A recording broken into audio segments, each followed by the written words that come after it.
Uh, Good evening, everyone. My name's Mark. Welcome to Tara Institute tonight. So this is the last January teaching for Monday nights. So if anyone's new, would you like to put your hand up if you're new to Tara Institute? No, we've got people who've been here before. I recognise quite a lot of the faces, which is great. So anyway, thank you very much for coming in.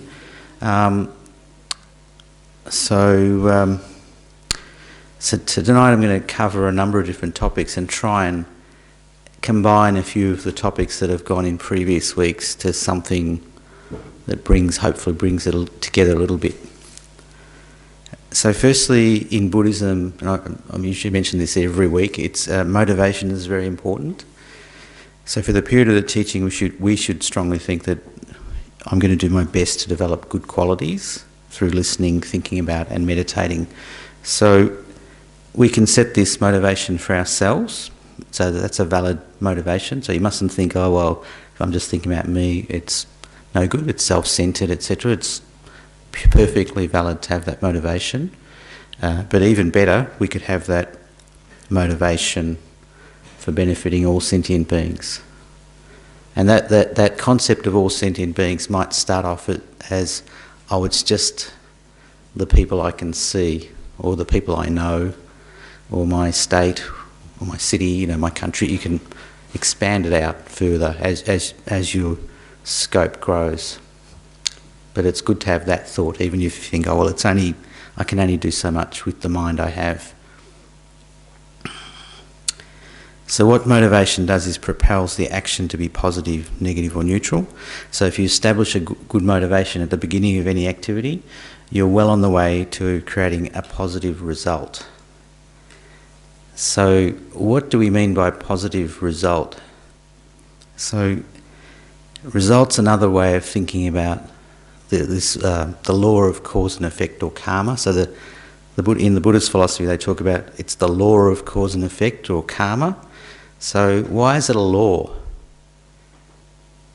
So that's something for you to examine, because if it was a law, it would have to be true in all circumstances, wouldn't it? Because it would be definitive. So one of the concepts is a positive action leads to a positive result, and a negative action leads to a negative result, and a neutral action will lead to a neutral result.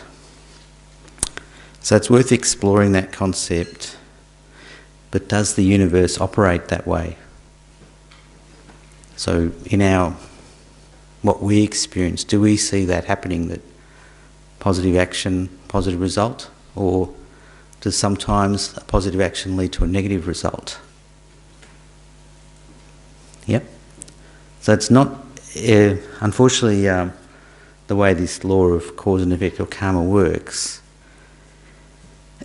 It needs a fairly detailed study, because from the Buddhist conceptualisation of that idea, it's not just occurring within this life or within the next 10 minutes, or it's occurring across lifetimes. So you can create a positive cause today. You've stored that, it's within your mental continuum, but the result of that positive action may not materialise until a future life.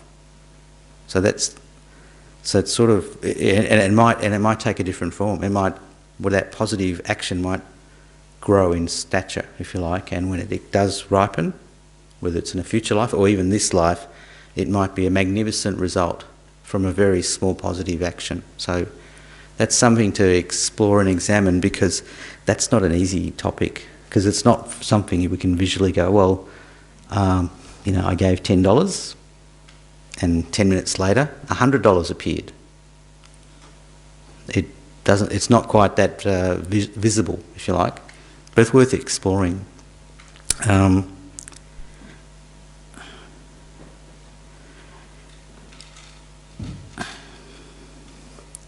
So that's the idea of the cause ripens in the future into a result.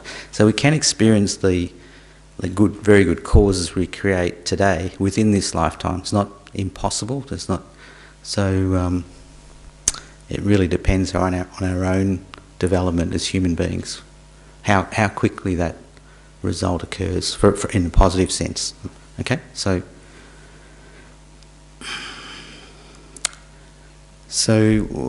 what are some activities that we could do that are positive?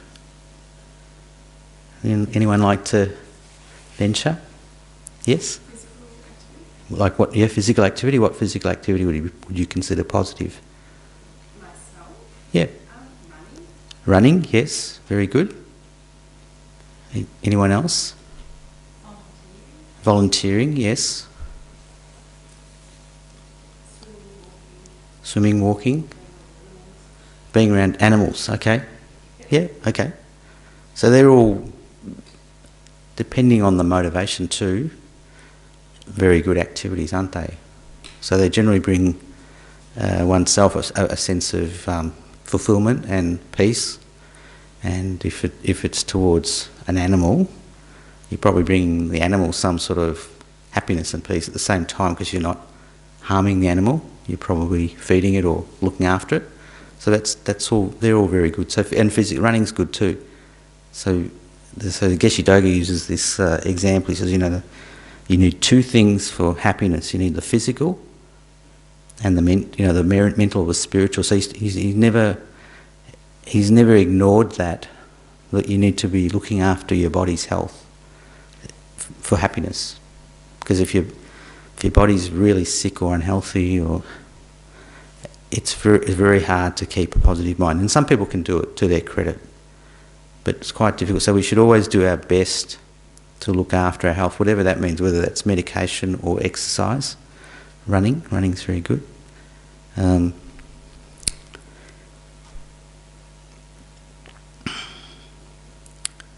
I was reading today, actually, about I think it was a dietitian or a nutritionist, and she's saying, forget the fad diets, just forget it, just walk a bit more.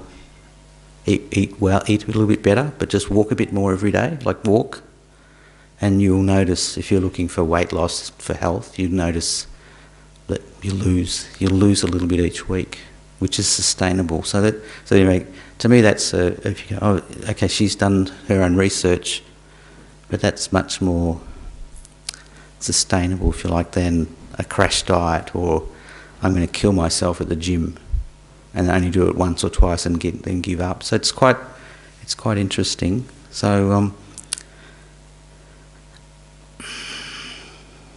so there's the exercise and working with volunteering, working with animals and others. So what about eating? Could that be a virtuous activity? Yes. Yes.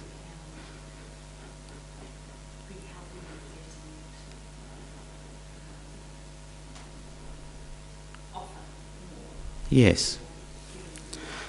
Yeah, so eating's a very good example, because even the Buddha, when he was born a prince, so he had a rich life, but then he gave that up and he went on a journey of sort of self-discovery, and he had some followers who went with him, and they were very much leaning towards the ascetic way of life, trials and tribulations, give up this, give up that, just virtually emaciate themselves, don't eat anything, and so he became a skeleton, really.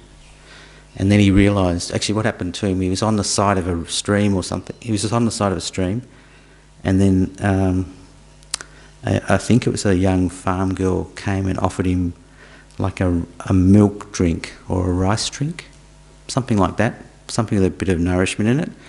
And instead of just going, not for him because he's a great yogi and he's going through all these trials and tribulations, he actually took the drink and drank it, and he immediately felt a sense of bliss because his body was starting to recover and respond.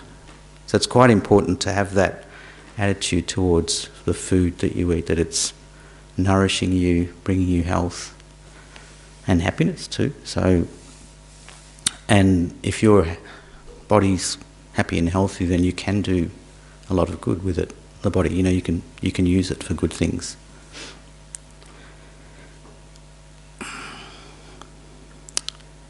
So what about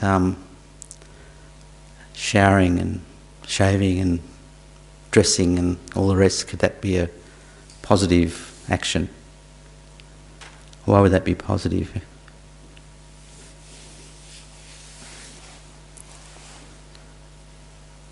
So there's a few things at play there. If you're showering, dressing up well, so effectively you've got a purpose in mind for doing that. You want to keep clean. You want to make yourself presentable. If you're dressing up well, then you want to make a good impression on others, and maybe others are happy to see you as well because you've made an effort for them as well. There's a few things at play there. So even the simple act of, brushing your teeth, brushing your hair, getting ready for school or work or whatever, can be a positive action. So and it'll lead to a positive result. So there's a lot of, if you like, mundane things that are happening there. But if we counted them up, we'd say, actually, I'm actually doing quite a bit that's virtuous, that's positive. Yep.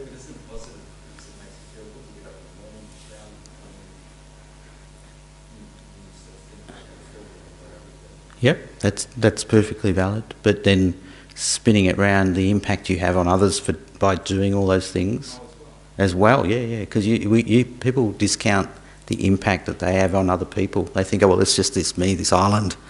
I'm in the island.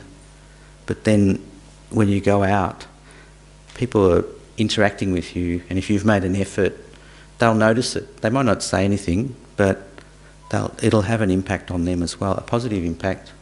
Not so great, it'll have a positive impact on you doing those things, but on other people, it might be even more far-reaching. So that's one of the advantages of doing those actions with a good motivation, that the results sort of not just for you.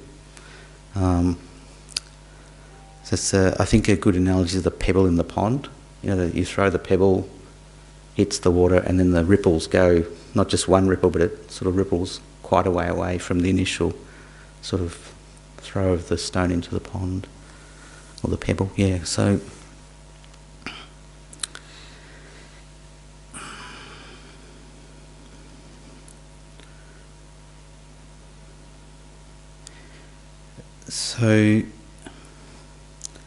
we've just about covered getting ready for work.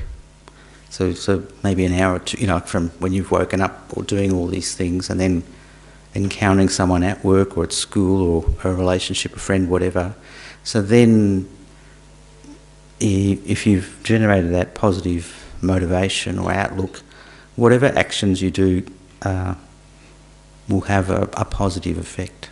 So that's the importance of motivation. So we always, at the beginning of the teachings, there's a motivation prayer that's said 3 times. So it's 3 times for emphasis, really. First time, second time, third time, just so you really get the drift of, okay, I'm motivating for others' benefit, I'm motivating for others' benefit, I'm motivating for others' benefit, and then all the actions that I'm doing are going to be dedicated towards that. So it's sort of trying to reinforce in your mind. That's what, in the teachings here, they do that before each teaching. So just to generate a good motivation.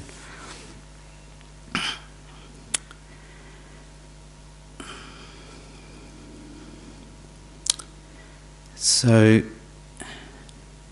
that's the positive, if you like, aspect of, in very simple terms, the law of cause and effect. A positive action will lead to a positive result, and conversely, the negative action will lead to a negative result. So, is that true in all cases? Is that visible in all cases? No. So the way, because karma operates sometimes long time frames, sometimes across lifetimes, sometimes we'll see things and we'll go, well, that person's so corrupt, but they've got so many followers that are attracted to them, or they're so wealthy, or so handsome. They've got all the good qualities, but you look at them and go, oh, their behaviour indicates that they're not very good people. So sometimes it doesn't quite align, that a negative action leads to a negative result. So that needs further examination as well by you. So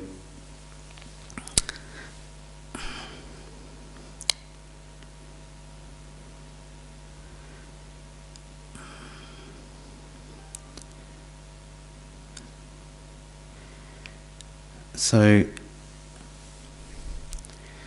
if that's the case, then if you do believe that a negative action will lead to a negative result, one of the levers is examining what are those minds that cause us to create negative actions. Because if we were imbued with a positive motivation and our results reflected that, then we'd probably just be accumulating positive results, wouldn't we? Or accumulating positive causes that would lead to positive results. But what we find is that, and this comes up through a process, that we start off maybe with a great motivation, and then we have these what we call adventitious thoughts. So this is a thought like, oh, my leg's sore, my pants are creased, oh, I'm getting hungry, oh, I really don't like that person. So it's adventitious because it seems as though it's just like a bubble, Coca-Cola bubbles, just bubbling up. And you think, oh, they're innocuous, nothing is going to happen as a result of that. But if we keep following the train of thought, in the Buddhist teachings, they say that it'll lead eventually to some sort of desire or attachment or ignorance. It'll lead to some sort of afflicted state, anger. It'll lead to all those things because we've enabled our mind to drift away from that positive motivation we've had. So, and anger we've covered in previous weeks, and I did ask, could anyone think of a circumstance where that emotion of anger was would lead to a positive result? And there was a resounding no. It wouldn't, in any circumstance, would it lead to a positive result if we were filled with anger. And one of the features of anger, and this is probably unique to just that afflicted mind, is that it destroys very quickly that great big positive ball of energy that you've created over a long period of time, perhaps. So in one moment, if the anger is that forceful and at the wrong place at the wrong time, it can destroy a lot of the positive virtue that you've created in your mind stream. Yep. Can I ask a question? Sure. What do you think about the notion then of like righteous anger, where as far as women's rights and people being able to vote, and Indigenous people who have not had rights, they've had to get probably angry to cause action. Yep. Yeah. So there's righteous indignation, isn't it, and righteous anger. Yeah, I think there's a so it's sort of what the Buddhist idea is all right, you can act, but don't act with anger. So if you set aside the anger for a moment, you're still going to act.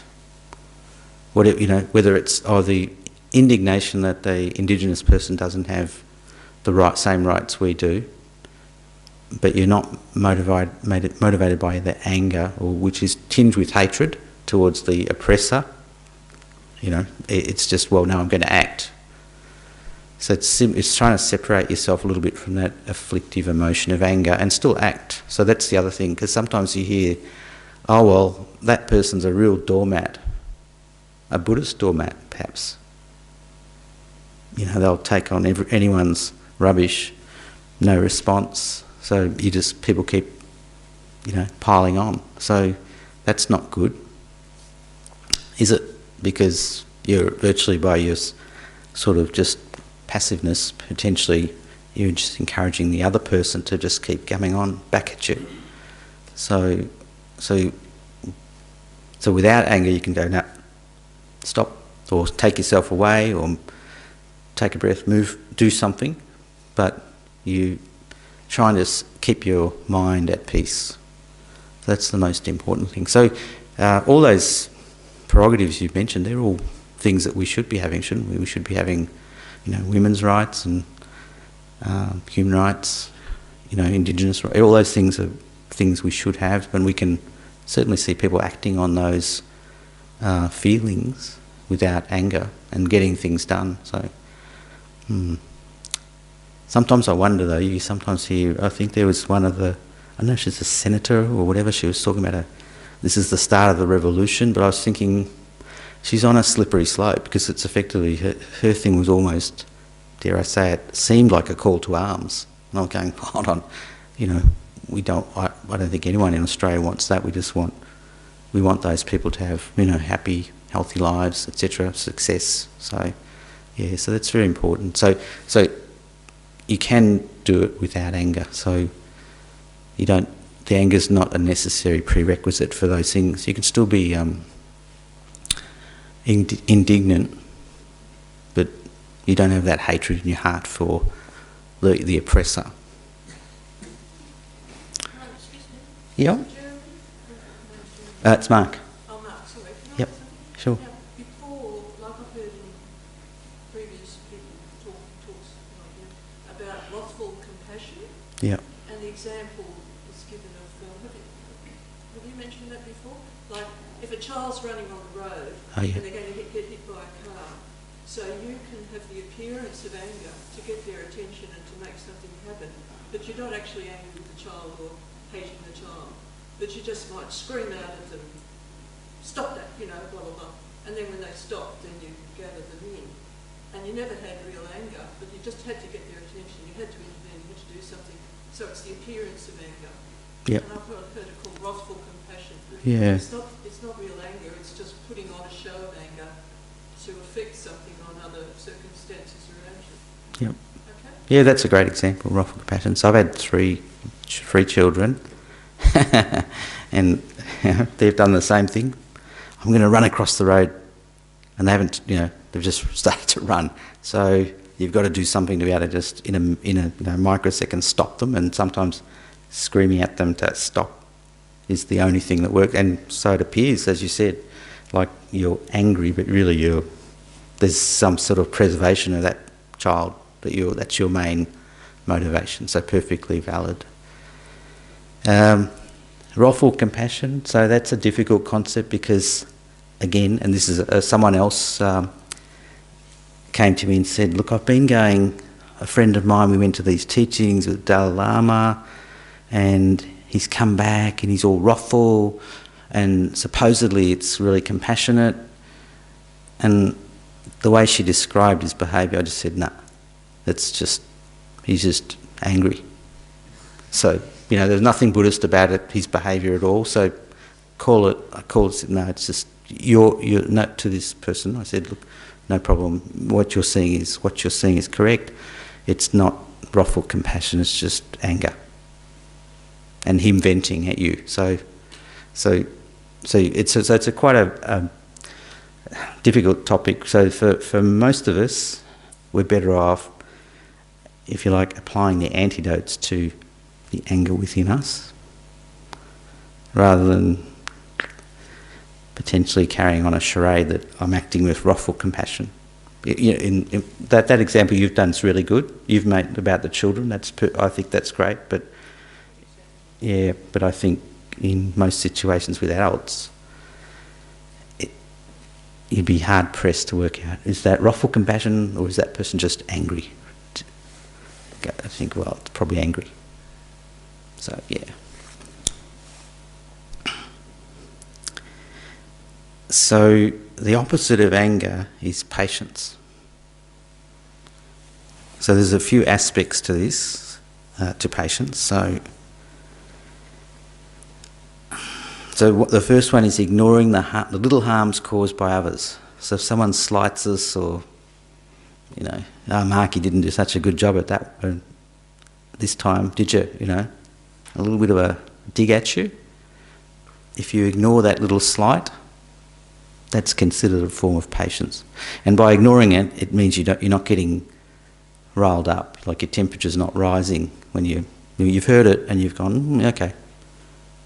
But if your temperature's soaring, then you're probably not applying that particular antidote. at that, or well enough at that time. So if you're working towards a goal and you're enduring some form of hardship, so you'll put up with things because you've got an ultimate goal in mind, and you won't be discouraged. That's patience as well. So it's a different aspect, but an important one too, because we often encounter that where, gee, should I do it? This is really hard, you know. I can get really down on myself. I've got to study. I've got to put a bit of work. It's really tough. Maybe I should just give up.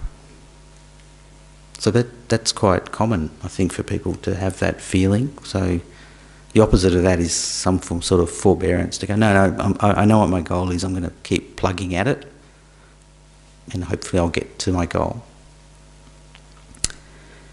And the third aspect of patience, this one is to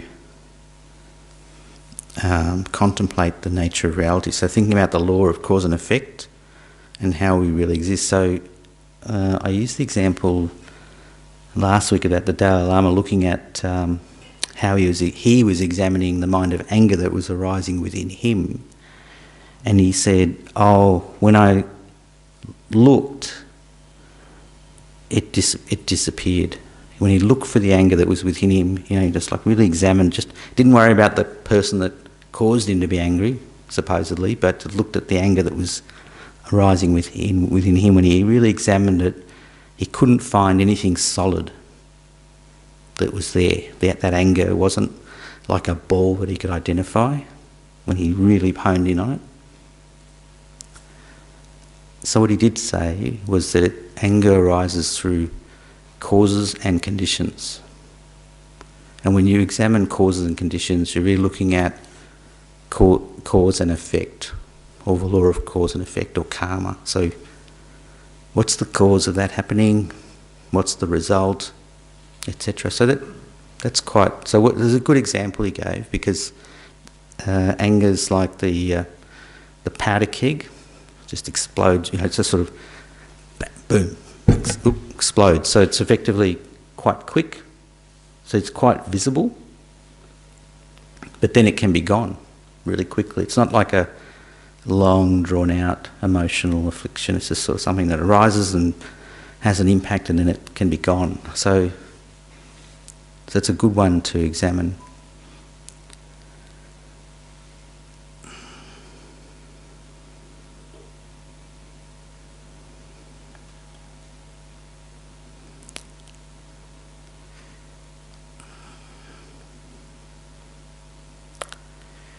So we covered last week. We just went through again some of the antidotes we can apply. So the first one being, we can be like a piece of wood, totally inert, unresponsive to others' anger. So this is again when we're the object of someone's anger. So we could just be inert like a piece of wood. So I find that one hilarious, because I'm thinking it's just like a float bobbing in the ocean or something like that, just nothing happening. But you know what? Sometimes that just can make the other person even more angry, because what they're looking for is a response from you, something. So if you're giving them nothing, absolutely nothing, like, can make them their anger just escalate a little bit more. Well, I'm yelling at Mark, but he's not saying anything. He's not doing anything. So you have to be a bit skillful with that method. So sometimes it can be just as good. You can be sort of still, but you can just say, "I'm hearing what you're saying." Just acknowledgement. I understand you're upset. But not giving them any sort of retaliation, but just something. So that you can combine that piece of wood sort of technique with, you're not responding with anger, but you're giving the other person something, which sometimes that's what they're looking for, some response from you.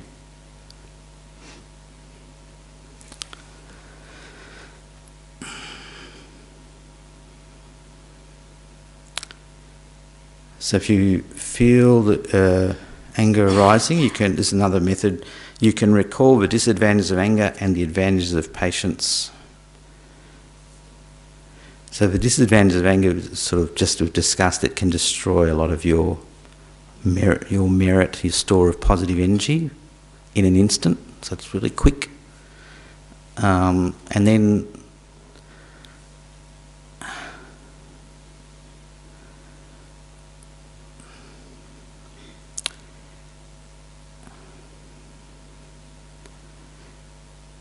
so you need a lot of positive energy or virtue to gain this happiness, the spiritual happiness that the Buddhists talk about.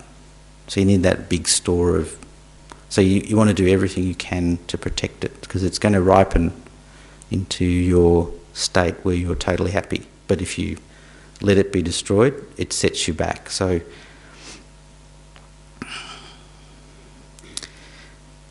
we should recall that disadvantage, and then maybe there are others too, but also more immediate ones, but also what are the advantages of patience. So effectively we're talking at patience being able to handle small slights, because you've got a longer game that you're trying to achieve. So that's one way to look at it.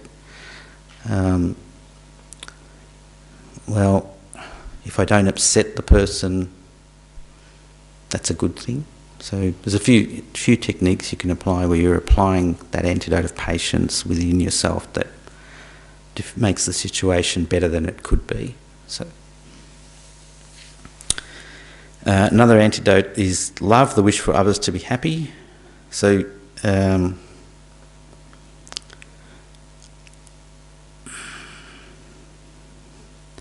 if the other person's full-blown anger is directed at you, that's quite a skill to be able to flip it round and go, oh yeah, I'm really hoping you're happy. It's really difficult to do that.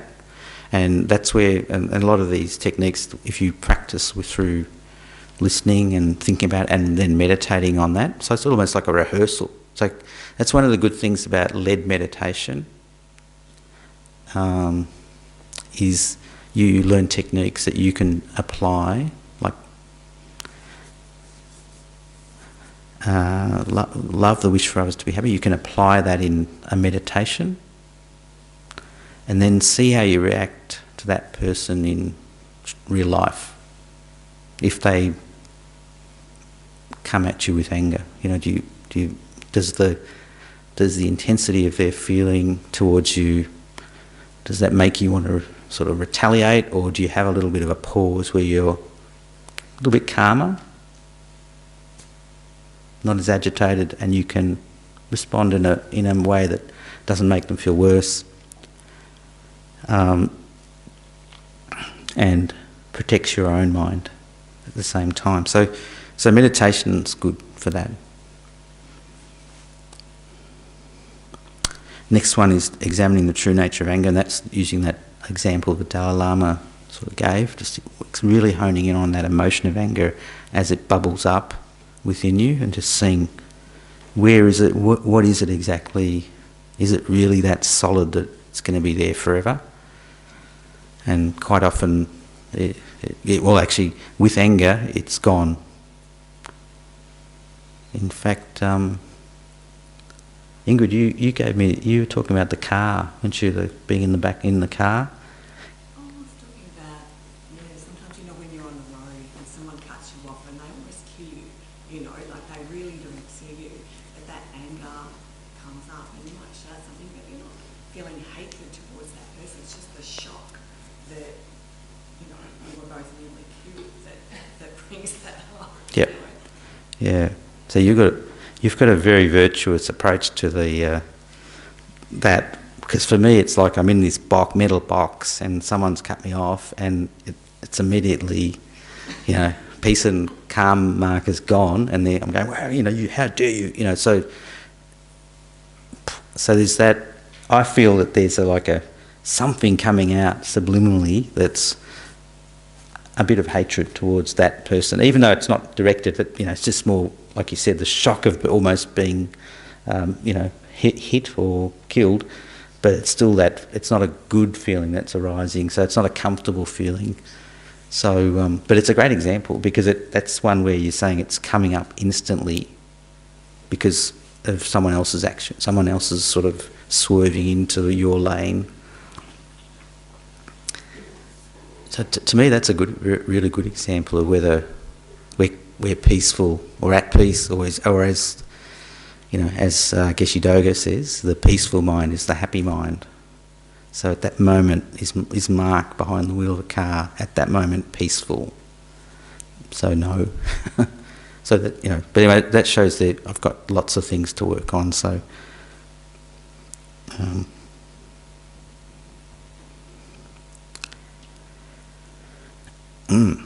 we can focus on the breath. So we've done some breathing meditation. So and that's a really good one as well. And so that one you can do in the meditation, but we're still breathing when we're having an angry interaction with someone. So we don't stop. So we can still bring our mind back and just focus on the breathing. And when you focus on the breathing, the attention on the anger or coming towards you, sort of, the anger, it dissipates. It's not as intense. So it does have a calming effect. So the anger at that point can't dominate you because you're focusing on something else. So that needs a bit of training too. So you can do that in meditation, but you can also watch your mind outside of meditation, and you can focus on the breathing. So it's just very good. So I think even a lot of spiritual traditions use the breath, don't they? The Indian, the yogic traditions, the prana, they talk about breathing in and breathing out, the energy coming in and out, being used for good effect. So quite good. And another technique is anger permanent? So what happens to the anger if we don't react with it? So, and this is this thing about is that afflicted mind of anger just permanently part of us? It's on our shoulder the whole time, or can it be removed? Can it be mitigated? So they're good questions to ask of yourselves, because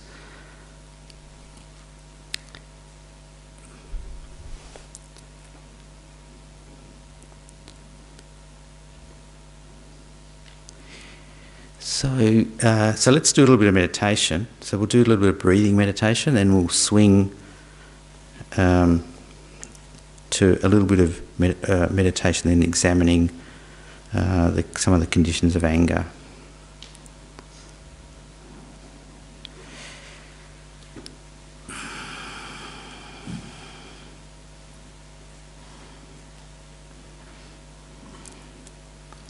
So just make yourself comfortable, and then try and keep your back straight.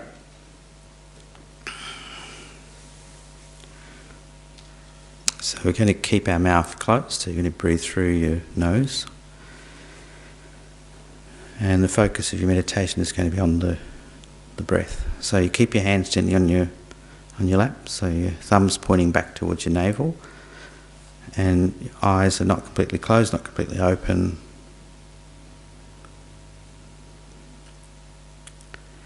So just breathing gently through your nostrils, and you imagine or visualise as you're breathing out that all your anxieties, worries, concerns of the day are being removed.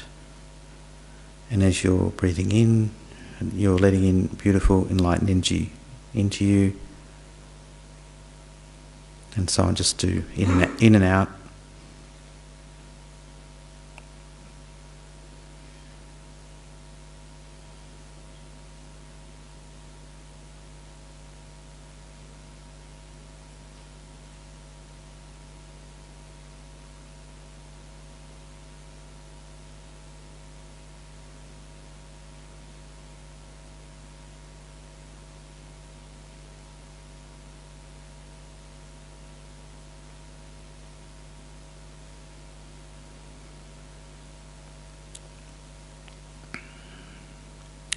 So then switch your focus to the breathing, so gently through the nostrils, and can try and keep your intention there on that sensation. So you do that. We'll do that for a few minutes. And if your concentration wavers, just gently, slowly bring the attention back to the breathing.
So then bring to mind a situational person that provokes anger to arise within you. And you just have a mental discourse with yourself, asking these questions. So what are the disadvantages of reacting with anger?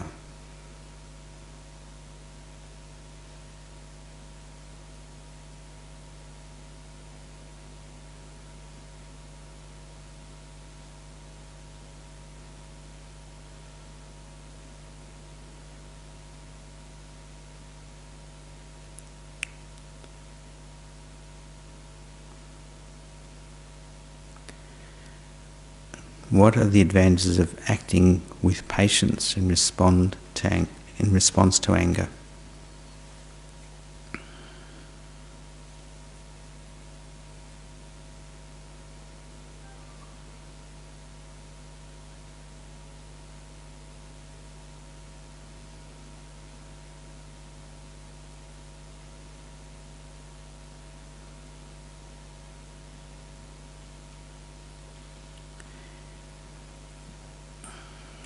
Does the anger within me stay with the same intensity?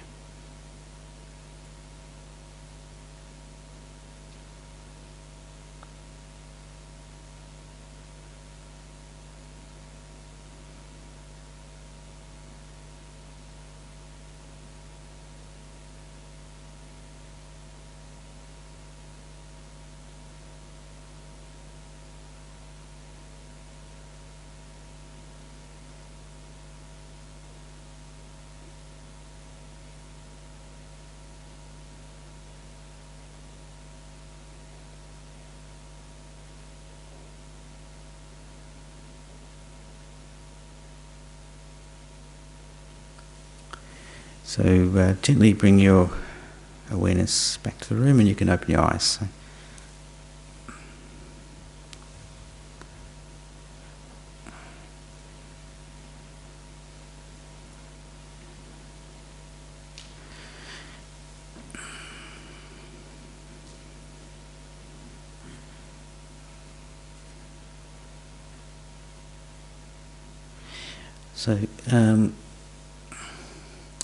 So that's sort of breathing meditation for focus, so concentration, and then leading to a more analytical meditation. So the two types of meditation work very well in tandem. So you need the first one to develop some sort of calmness of mind and then sort of single-pointed focus.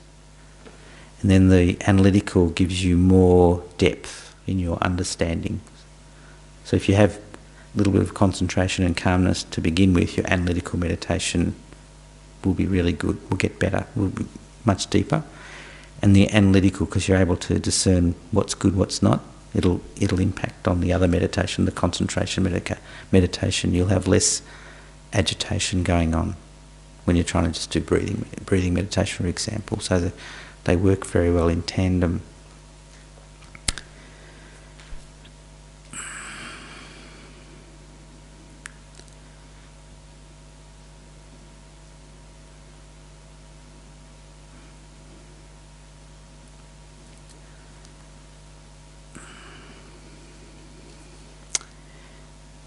So Geshe Dogo, what the Geshe Dogo said about the peaceful mind being the happy mind. So if your mind's at peace, it's immediately happy. There's a sense of happiness within you. So what Geshe Dogo is alluding to is if the mind's agitated in any way, so using anger as the example, if it's agitated by the mind of anger within you, that peace or happiness won't be there, because the prevailing or overriding mental factor at that time is that anger. So it'll be obscuring your happiness, if you like. So this comes into leads into another Buddhist concept, the idea that those afflicted minds like anger are adventitious, they're not permanent states within us. So that's again something for you to examine yourself, because if they were permanent, then we couldn't do anything about them, nothing at all. If they were just solid, they were always there. But from the Buddhist teachings it says no, they're merely adventitious, so they're there through cause and condition, but they can be removed permanently. So, and then you're left with that state of peace and happiness that Geshe Dogo is referring to, that if you have developed that peaceful mind, you'll have happiness. And some people are really good at it, they don't have much jealousy, no hatred, very little attachment. They're able to cultivate the antidotes to those minds and develop the positive actions, the positive virtuous actions that sort of create the ball of virtue, if you like. So it is doable, and that the Buddha is an example of that. So, and as well as all the other saints and sadhus and so on, they were all able to make use of their very strong mental acuity as a human being to achieve that state. Yeah, you have a question? Yep. When I was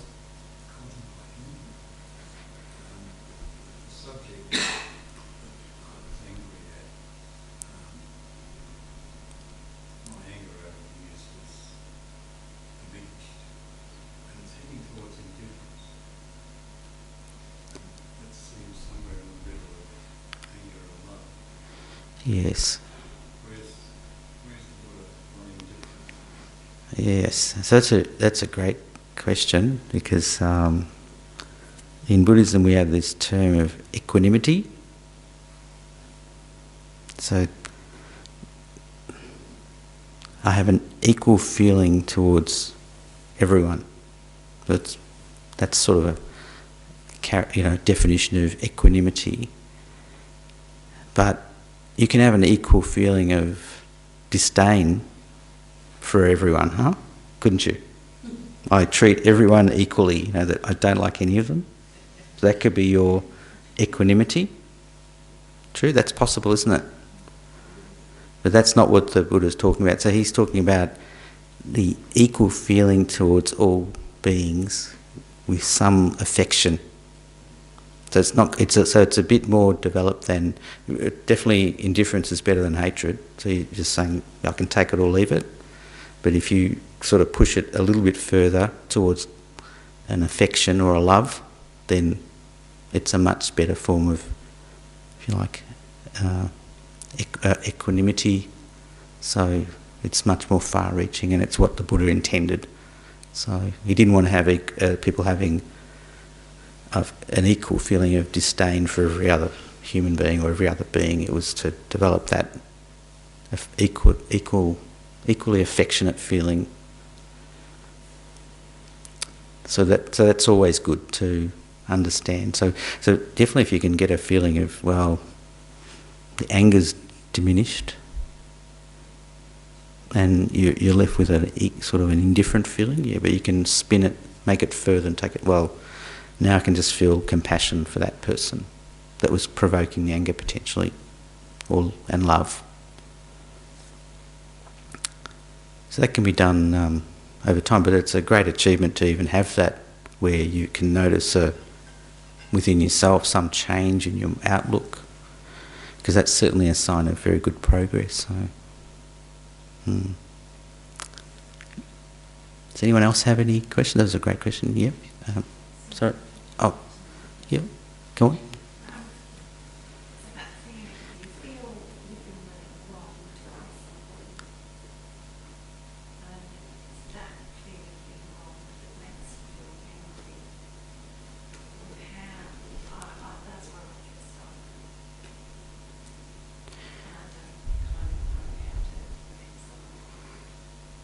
Yeah.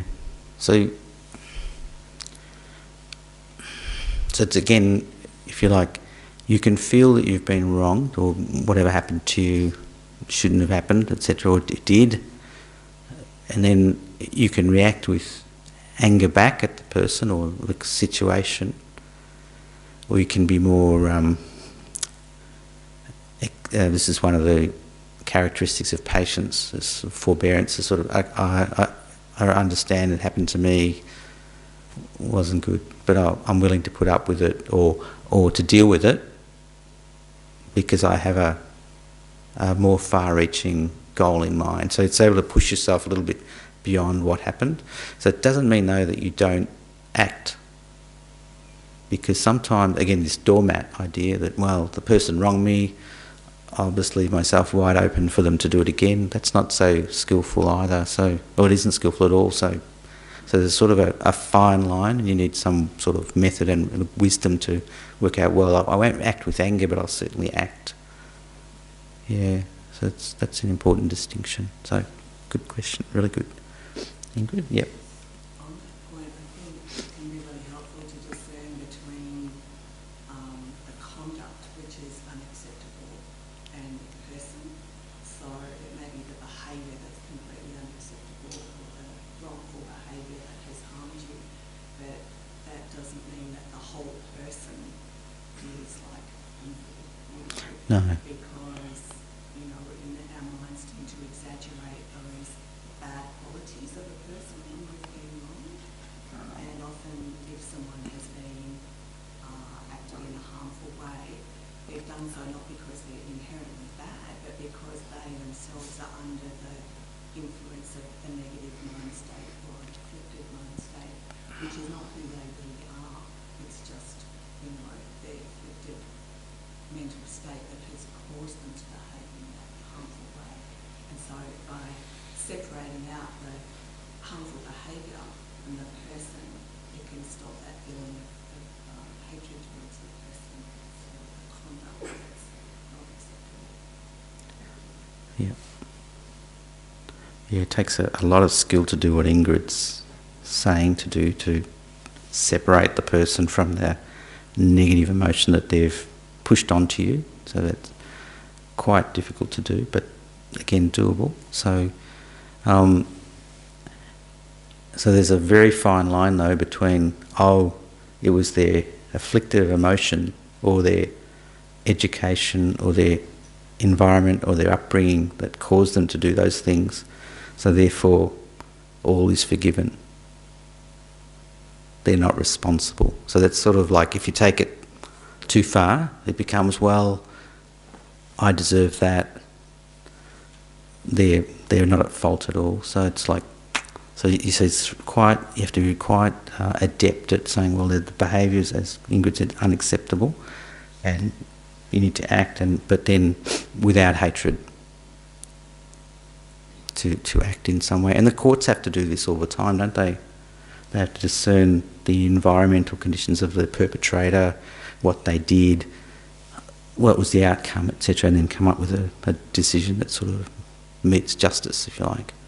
So we're probably having to do that on a daily basis all the time. What's the best, most skillful way to act or react? So.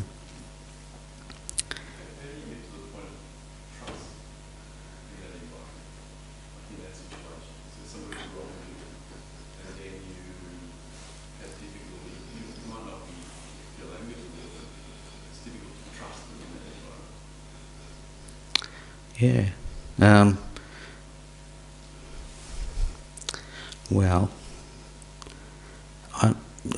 I think the thing is, if you, because there's a few different levels of trust, but if you have to discern whether putting yourself out there again,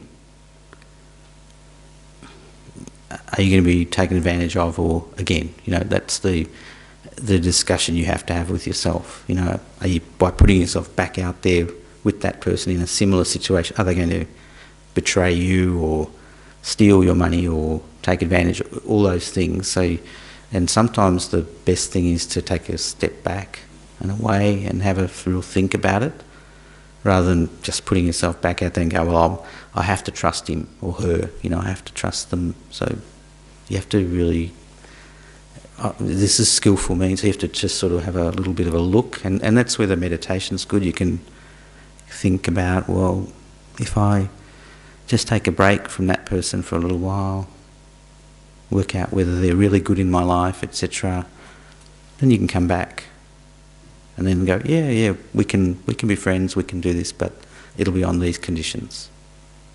So it's quite good. Yep.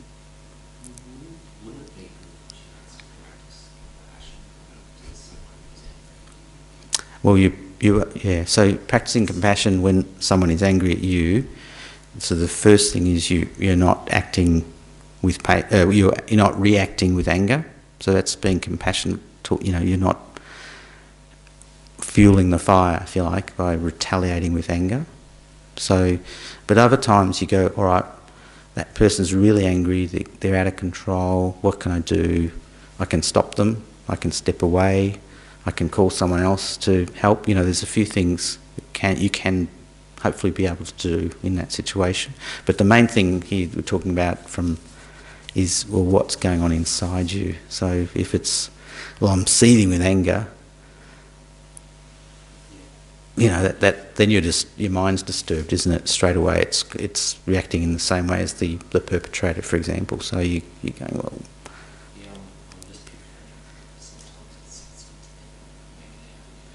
Yeah, well, that's exactly Ingrid's point. Maybe they're having a bad day. So putting it into context a little bit, and sometimes that happens in relationships as well.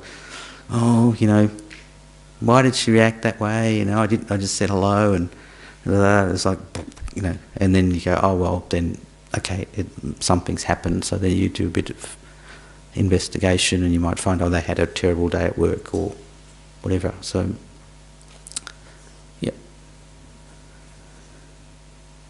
So So we've just about finished. We've got 30 seconds. So you got a question, Ingrid? Or? I was just going to do another comment in response to this compassion in the state of anger.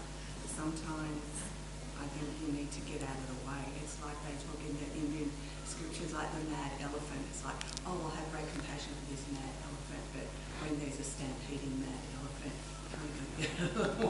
Out of the way, yeah. Yep. So that was just Yeah. No, it's great. So there's a few. So again, this thing of the idea of patience isn't just I'm going to sit there and absorb it all, take it all, and keep coming back to take more. It's you can still act, but just act without anger. That's the skill. But you're still required to act. You have to do. Generally, you have to do something. If someone's the mad elephant, you have to have a response. So, yeah. Two things. So last week I mentioned there's this book, that Monday Night Teachings, Meditations for Modern Mind. So that's available through the bookshop. So you can call the office if it's not open tonight. And they're coming out with the new edition of that book in a few months' time, but they've still got some copies of previous year. So it's just good. It's good to read because different Monday Night teachers, sort of on their perspective on the Buddhist concepts and meditations. And the other thing is next week in February it's Claire Callanan. So she'll be the Monday Night teacher. So she's a senior student as well. Very good. She's probably the same vintage as me in terms of age, I think. Well, I'm probably going to get castigated for saying that, but I think we're about the same age. But anyway, she's very good, very down to earth, and has a lot of knowledge as well. So that'll be February. So okay, so we'll finish. So we've got tea in the coffee corner afterwards if you'd like to stay for a little while. So we'll just dedicate, so we just sit in our meditation posture just quickly, and then in our own mind we'll just dedicate any merit we've accumulated over the past hour for the benefit of ourselves and all sentient beings.